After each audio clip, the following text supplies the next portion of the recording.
रात को Pandesara police station के पुनीत नगर विस्तार में एक बनाव बना जिसमें एक ही घर में दो लोग सोए हुए थे। एक आदमी जिसका नाम नरेंद्र माली है, ये मूल रूप से धुले का रहने वाला है, अभी ये पुनीत नगर में रह रहा है।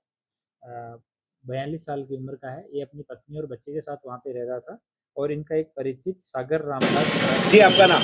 वंदना नरेंद्र माली। ये कौन सा एरिया है, कौन सी सोसाइटी? पुनीत नगर। पुनीत नगर एरिया वो नहीं पता। अच्छा, ये क्या घटना हुई? अवैध संबंध जैसा है इस शक पे, और उसने रात को 1 बजे उठ के और चाकू मार के और सागर जो है उसकी हत्या कर दी। अभी डेड बॉडी को सिविल हॉस्पिटल में शिफ्ट किया गया है, उसका पीएम चल रहा है। और जो आरोपी है नरेंद्र, उसको अभी अटक किया गया है और आगे की पूछताछ चालू है। अभी तक आरंभिक पूछताछ में इसकी मानसिक रोग के लिए इसकी दवाएं कुछ चल रही हैं, ऐसा प्रारंभिक पूछताछ में पता लगा है।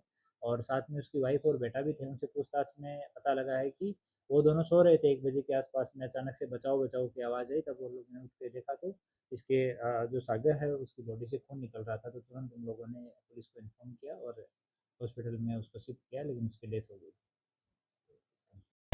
આજના ડિજિટલ યુગમાં MTV ગુજરાતી ન્યૂઝ ચેનલ આપના મોબાઈલમાં જોતા રહેવા માટે ઇન્સ્ટાગ્રામ પેજને ફોલો કરો અને યુટ્યુબ ચેનલને સબસ્ક્રાઇબ કરો।